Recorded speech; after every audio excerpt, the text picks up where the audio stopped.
اعوذ بالله من الشیطان الرجیم بسم الله الرحمن الرحیم د جرګی ټي وي ګرانو خلکو کتونکو السلام علیکم. زیم ستاسو قربا جنت ګل عادل د نادر خان لالا او د اوقاف سره ستاسو په درانه خدمت کې یو ځل بیا حاضر یو. ګرانو خلکو کتونکو څنګه چې تاسو ته معلومه ده چې په جرګی ټي وي باندې موږ تاسو ته په مختلف وختونو کې مختلف پروګرامونه خایو، تاسو ته ادبي بندر خایو، تاسو ته ادبي مرکې خایو، تاسو ته ادبي بحثونه خایو، تاسو ته د میوزیک پروګرامونه خایو، د موسیقي پروګرامونه تاسو ته خایو. د دې سره سره موږ تاسو ته څنګه چې مخکې ویلو چې را موږ به داسې یو پروګرام شروع کوو. ان شاء الله موږ به داسې خلکو لزو چې هغه به هنرمندانی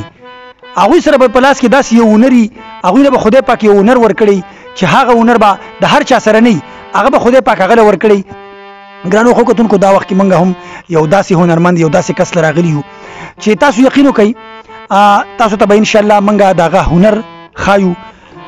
تاسو به حیران شئ چې یاره زمونږ د دې ملګري سره څومره هنر دی، الله را د په لاسو کې څومره هنر اچولی دی. خو زه به تاسو یو خبره بله وکړم، زمونږ دا هنرمند چې دی نو دا په یو لاس باندې معذور دی، خو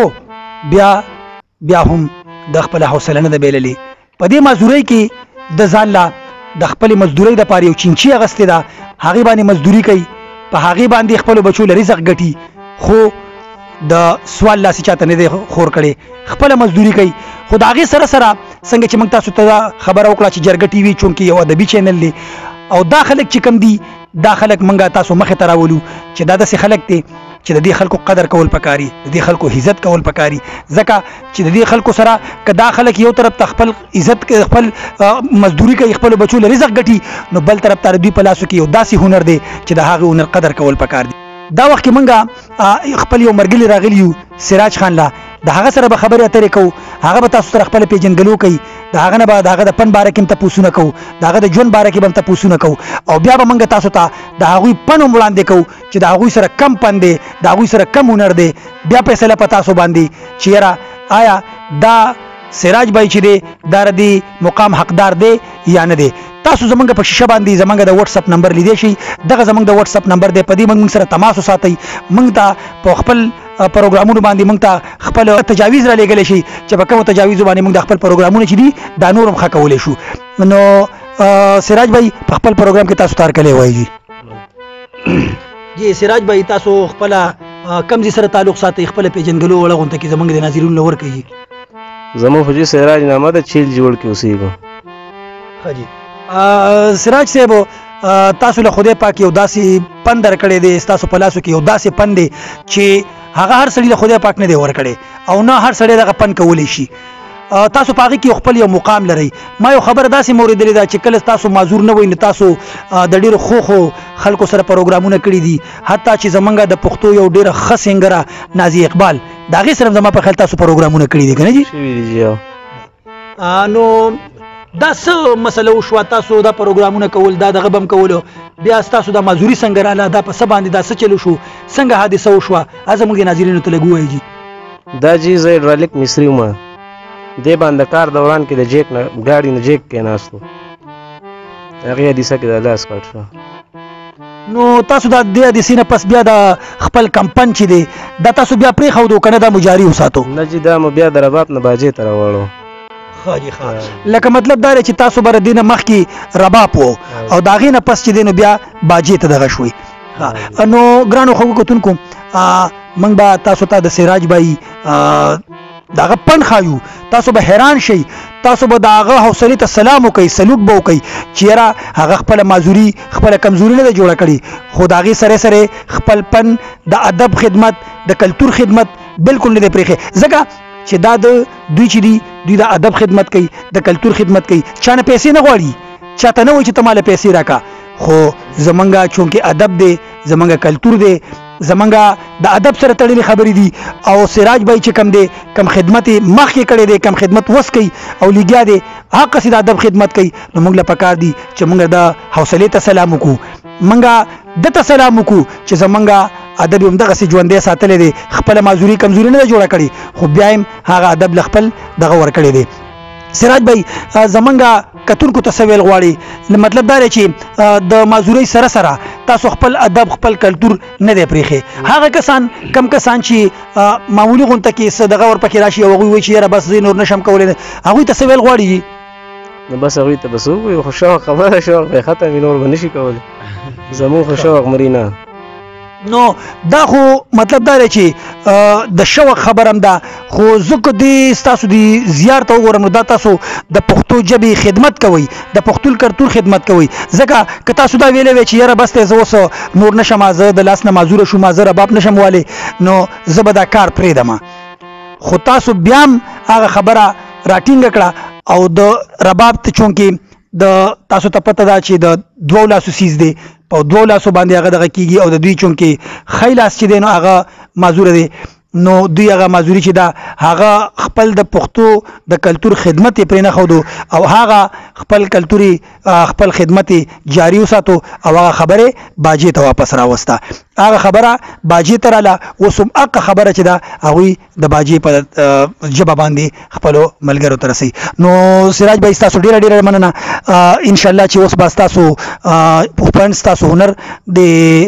ناظرینو ته انشاءالله ښایو ستاسو ډېره مننه جي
چاویزی جنتا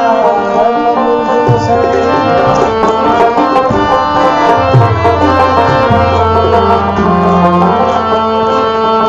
دا چې زما سامینه ده د سی غرض دی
عاشق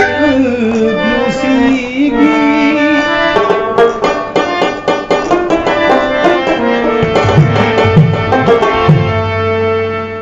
شکوری پی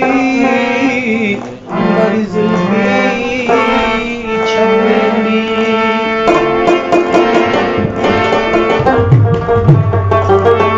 او نور غمون ډیر دی خوستا غمی پاس پسر کی دی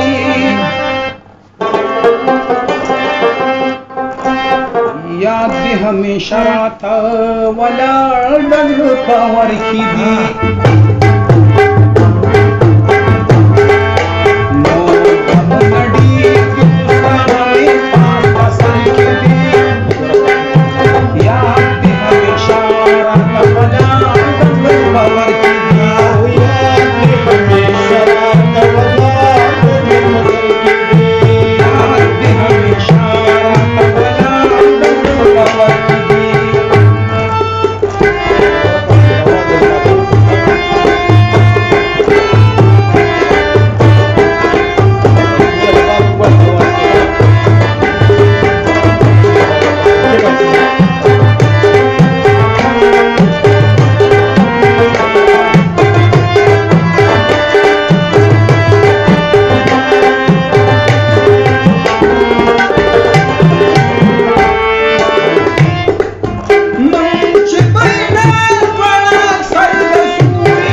روان د مالوي که د جال وي نو په شر کې دي یار دې همیشه رانه ولاړ د زړه په ور کې دي او یار دې همیشه رانه ولاړ د زړه په ور کې دي غمونه ډېر دي خو ستا د مې پاس په سر کې دي یار دې همیشه رانه ولاړ د زړه په ور کې دي یار دې همیشه رانه ولاړ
چې خایستې هغه ټول پکې